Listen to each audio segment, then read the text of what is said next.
Ipagpaumanhin mo, dating Haring Mimen. Hindi pa ngayon ang tamang panahon upang palayain si Mitena. Wala namang ginagawang masama si Mitena nitong mga huling araw at nagbibigay babala pa siya sa atin. Magbibigay din kami ng pagsubok upang tiyakin kung tunay nga ang iyong hangarin.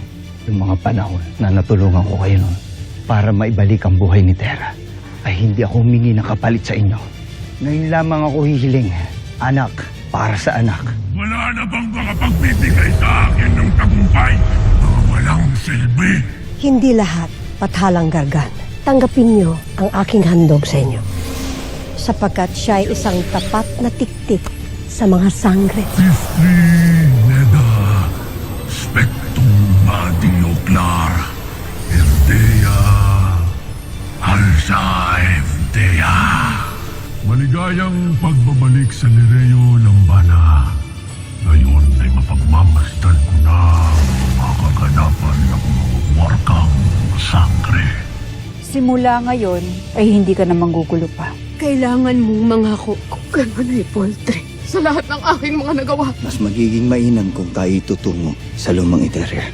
Nasa iyong kapalaran, naiangat ang bagong Iteria bilang bagong hara. Masarte ni Tena, mainam at nariyan din pala ang iyong malimughang ama. Kung ganun, maganda kayong mag-ama sa aking binabalak. Ganun na rin kayong mga sangre. At ngayong wala na si Mitena at ang dating Haring Meme, ay nararapat lamang nating isipin ang kanyang naging pangitain. Ano ang maaari nating gawin upang hindi ito magkatotoo? Kung mangyari man na yun ay totoo, gawin niyo ang lahat upang ako ay buhayin. Kayo naman ang pupunta sa Balaak, ngunit kailangan niyong hanapin ang bagong batas. Adamos, hindi magandang biro, Adamos.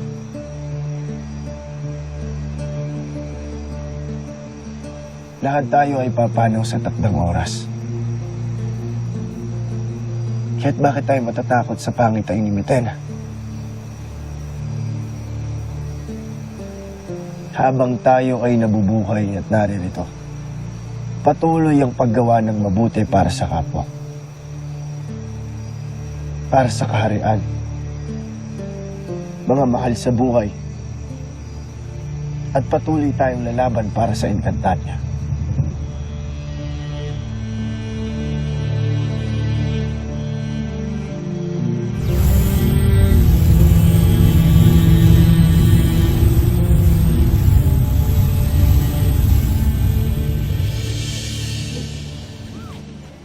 Binabati kita, kaibigan.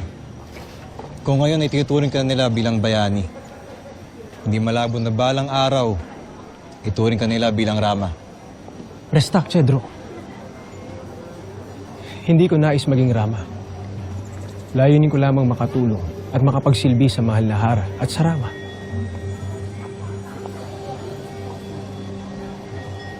Labas! Kailangan mo pagtrabahuan ng mga kinakain mo dito. Sige na! Kumanta ka na! Nang silipin nila ang ating mga paninda. Bangon at maghanda na. Buhayin ang alab ng diwa't kaluluwa.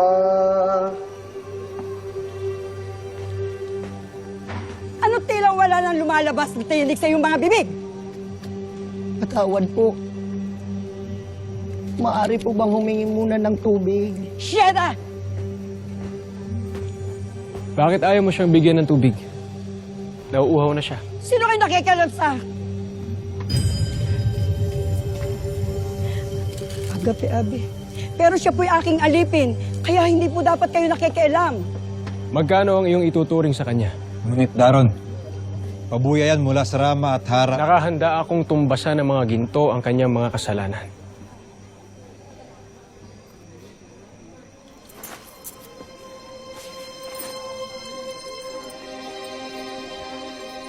Pakawala mo na siya. Absala Ishma.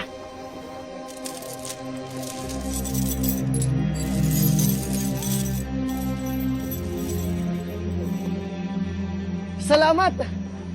Salamat kayo! Salamat kay sa inyo ang tabang. Salamat, salamat. Wala kang dapat ipagpasalamat.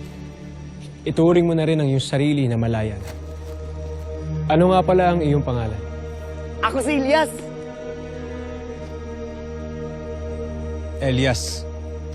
Kakaibang pangalan. Taga saan ka? Gikan day ko sa lugar sa mga tao. Ilaha kong gikidnap para himuon nilang ulipon diri sa ilang lugar. Mong salamat jud kay sa inyo ang duha sa pagtabang sa kuha. Salamat kayo sa inyo ha. Salamat jud kayo. Wow! Salamat! Salamat! Kakaiba nga ang iyong pananalita. Kaya't nakatitiyak ako na dayuhan ka lamang dito sa Encantadia. Ngunit ngayon ay malaya ka na. Wow! Malaya na! Salamat at malaya na ako! Salamat kay sa inyo ang duha. Salamat jud kayo. Wow! Salamat, salamat, salamat! Ah! Eto na! Salamat, ay! Ay! Ay! Ibinamigay mo ang gintong pabuya na nagmula sa Hara sa isang gusgusing alipin na nagmula sa mga mundo ng tao? Hindi lamang siya isang gusgusing nilalang, Mashna. Isa rin siyang mahusay na mga awit. Ano ang magagawa ng magandang awitin sa panahon ng digmaan at kaguluhan? Ang kailangan natin ay paigtingin ang hukbong sandatahan. Kaya kailangan nating magpulong bagong bayani ng Sapiro. Makakaasa naman kayo na dadalaw ako sa ating mga pagpupulong. Ngunit sa ngayon ay pakinggan muna natin ang kanyang tinig at damhin ang isang magandang awit.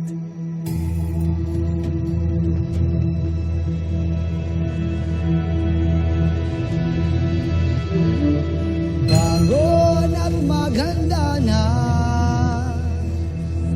buhayin ang alam sa diwa't kaluluwa, iyong pagmasdan ang mundong nilapastangan, lupang hinirang ipaglaban, nasa dugo ang tapang ng lahi, aginat mo ang puso, hindi magagapi, sigaw ang awit ng mga mandirigma, ikaw ay itinadana, maging dakila, kila, maging dakila, kila, maging dakila, kila, maging dakila. Lakas, alam buhay, kapag iyak-iyak mo, amoy, ilaaray, amoy at lupa, hangin at tubig, pagkawin ng walang pinipigil, nasa dugo ang tapang ng lahi, agimat mo ang puso, hindi magagapi, sigaw ang awit ng mga mandirigma, ikaw ay itinadana, maging dakila, kila, maging dakila, kila. Pasarte, mga awit. Pasarte. Mahal na Hara, mahal na Rama. Agave ave, Malahara, Malarama. Kami lamang ay nalilibang sa awitin ng dating alipin na ito. Alipin? Mayroon pa rin pa palang mga alipin sa Encantadia sa kabila ng pagpapatupad ng batas laban dito? Maging ako man ay nagulat, mahal na Hara. Sapagkat galing pa pala sa mundo ng mga tao itong si Elias. Totoo ba ang kanyang tinuran, Elias? Opo, mahal na Hara. Pinakain ako ng mga bandido ng itim na kanin upang mabuhay dito, upang gawing alipin nila. Mabuti na lang, dumating si Daron at ako'y kanyang iniligtas. Maong salamat yun kayo sa iya, ha? Mahusay, Daron. Mahusay. Ipagpatuloy mo lamang ang iyong ginagawang kabutihan. Ngayon natin kailangan ng mga awiting nakakabuhay sa ating mga damdamin. Kahit pa tayo na sa kalagitnaan ng pagdidigma laban sa kasamaan. Kaya mahusay ang iyong ginagawa, Elias.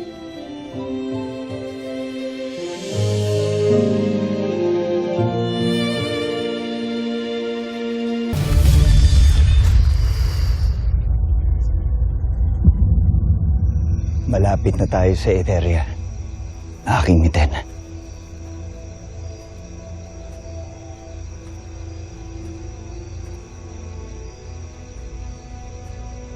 Nabasa ko ang tungkol sa Eteria nung ako'y nasa Lireo bilang Kera. Nabasa ko rin kung paano ka nabuhay ng marangya bilang hari. At kung paano mo pinagtaksila ng iyong asawang si Averia para kay Ornia. Ang iyong ina, Mitena, ang inyong ada, Cassiopeia. Kahit kung maaari sana, Mitena, huwag mo siyang tinatawag lamang ng sa kanyang pangalan lang.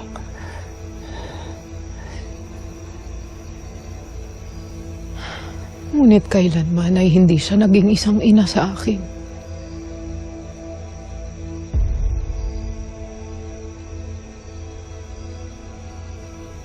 Lalo't hinayaan niya lamang ako na itapon sa mini Ave upang mamatay na lamang. Tulad mo rin siya na kailanman walang pagkalingaw, pagmamahal sa akin. Lalo't natiis niyo lamang ako. Mitena, aking anak. Kung maaari sana,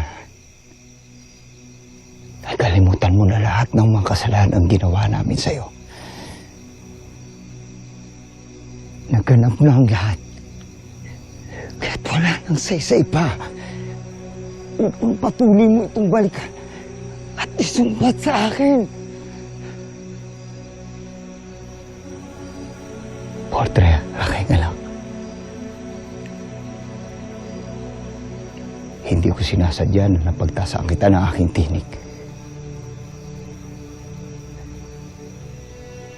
Kaya nga't, inuulit ko, sana'y kalimutan mo na lahat ng pagkakasalang nagawa namin sa'yo. Ako iyong patawarin pagkat matagal ko nang pinagsisihan to.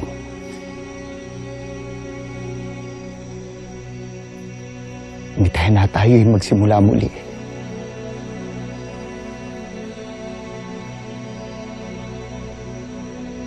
Malaki ang magagawa ng kapatawaran mo, Mitena, para sa ating dalawa.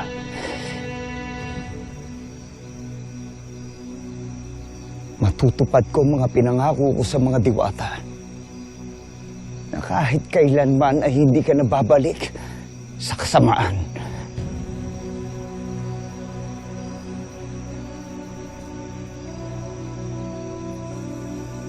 At ito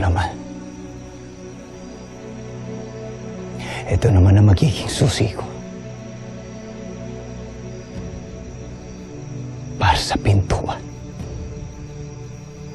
Sa pintuan ng Tebas.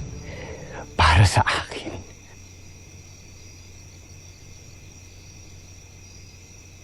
Para sa akin. Tebas.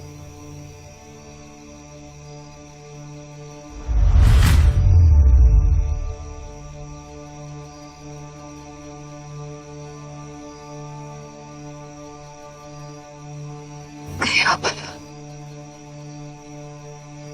hindi mo ako pinuntahan at pinalaya sa mga diwata. Dahil ako ang iyong anak. Kundi dahil ako ang iyong kailangan upang makapunta sa Tebas. Ginagamit mo lamang pala ako. Anak. Huwag mo akong tatawaging anak kung ang aking kapatawaran ay may kapalit ng papakinabangan mo lang. Mitena, hindi ko ito ginagawa para lamang sa akin. Ito ay para sa ating dalawa. Lalo na para sa iyo. Upang maghilom ang lahat ng daladala mo dyan. Ang lahat ng sakit na naidulot ko para ilumalim ng sugat mo. Ngunit hindi ito paghilom ng aking mga sugat. Isa lamang itong patunay na kailanman hindi mo hinangad ang aking paggaling. Isa lamang pala akong susi para sa pinapangarap mong kaluwalhatian sa Devas. Hindi, Mitena. Para sa ating dalawa ang aking ginagawa. Maliwala ka, anak. Hindi. Ginagawa mo ito para sa iyong sarili. Kaya't kailanman, hindi mo makukuha ang aking kapatawaran.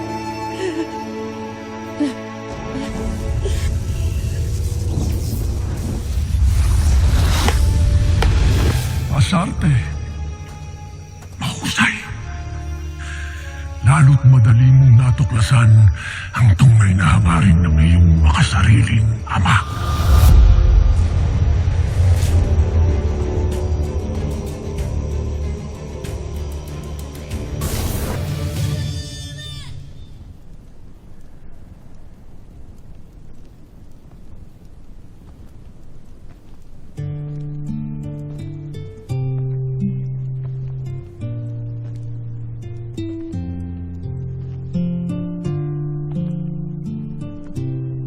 Hindi mo kailangan magkaila sa akin, Adamos.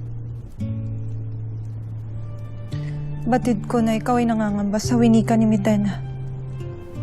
At walang masama roon.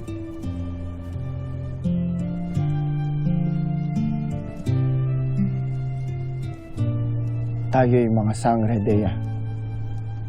Hindi tayo dapat matakot magpatalo sa kung anumang mga masamang pangitain. Batid ko na hindi dapat matakot. Ngunit kung nararamdaman mo man yun, o natin,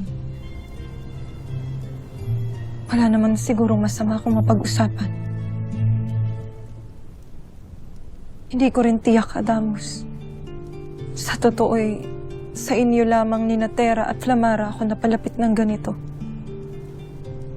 Kaya't nais ko lamang na malaman mo, ninyo, na narito lamang ako upang dumamay.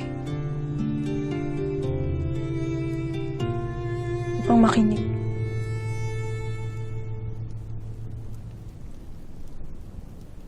Sangre Adams, ipinaabot ang mga nakabantay na kawal na may nagaganap ngayon na kaguluhan sa Adamya. Paano't nakapasok sila sa pananggalang? Gargan, ano ang iyong kailangan sa akin? Narito ka ba upang ako ay paslangin? Narito ako upang ika'y iligtas. At ipalamdam sa iyo ang tunay na pagkalinga at pagmamahal na alam kong kailanman hindi na ipatikim sa iyo ng isang gaya ni Memen. Kaya't halika. Halika at magbalik ka na sa akin. Mitena, huwag kang maniwala sa kanya. Pagkat hindi mo ikabubuti pagsunod sa kanya. At anong kabutihan ang kaya mong ibigay sa kanya? Lalo tunay na ginagamit mo lamang sa upang linisin ang lahat ng iyong mga kasalanan at upang ika'y makaakyat sa Devas kung nasaan si Cassiopeia. Mitena, huwag kang maniwala. Halika na. Umalis na tayo rito. Anak! Kilalang kilala ko ang iyong puso.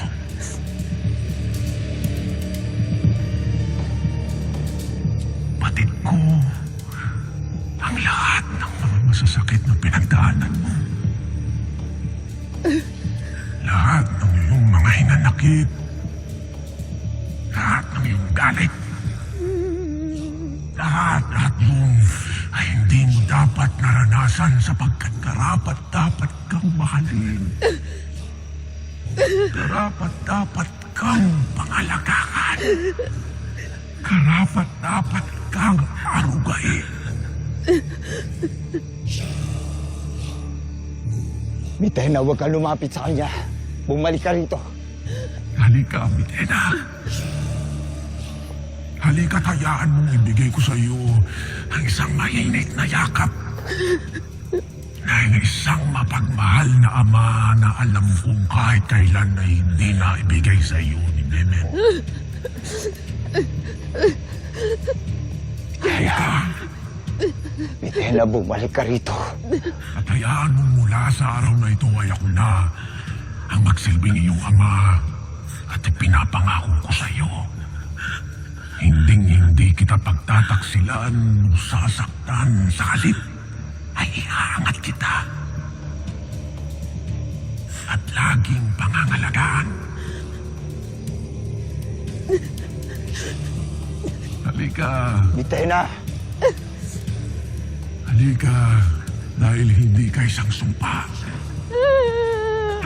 Dapat kang mahalin. Harugain.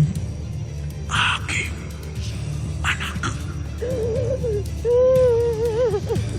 Tanang kres na ka! Mitena, sinabi na bumalik ka rito!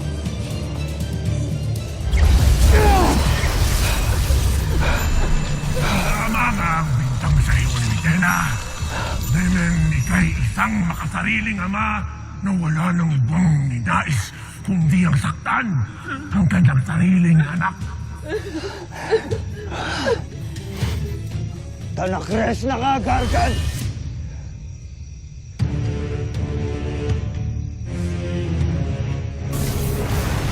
Mitena, anak. Huwag kang magpalinlang dyan. Baka kasinungalingan lahat ng sinasabi niya para lamang makuha ang iyong loob. Sino ang tunay na nagsisinungaling sa ating dalawa?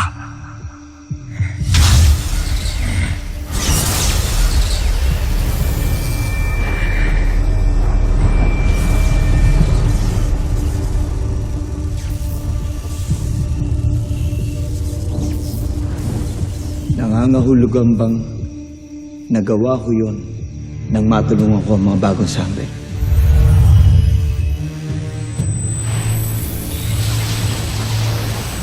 Pangalawa, hilumi ng pinakamalaking sugat na naidulot sa iyong kapwa.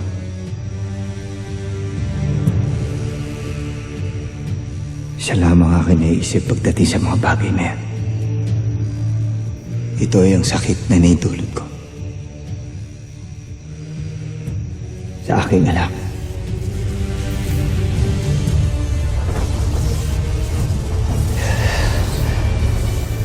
Nakita mo na, anak. Nakita mo kung paano kanya gamitin upang siya'y makapanik sa Devas.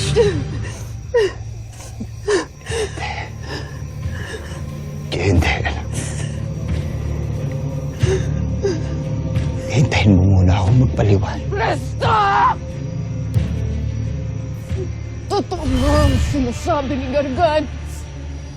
Isa ka't mapanin lang. At makasariling ama. Na kailanman ay dapat hindi ko na inaasahan pa.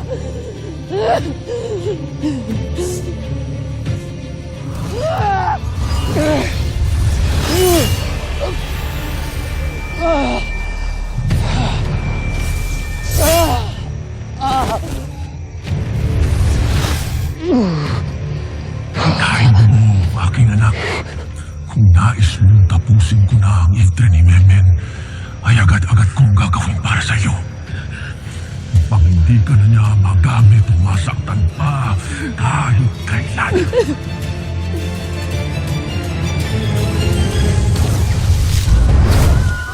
Kami nang bahalang magtanggol sa Adamya. Dumito ka na lamang kasama ang iyong Ashti at iyong Ada. Sheda, hindi ko matitiis na hindi maipagtanggol ang lupaing malapit sa akin. Kakaloka, ayaw paawat ni Kuya. Kailanman, Zaor, ay hindi magwawagi ang isang tulad mo sa isang sangre.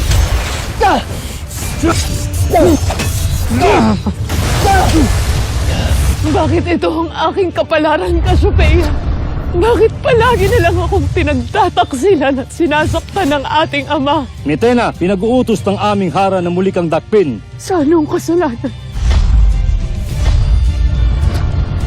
Ngunit paano po ang lumaragas ang tuwid ay kayang humupa dahil sa aking ganyan.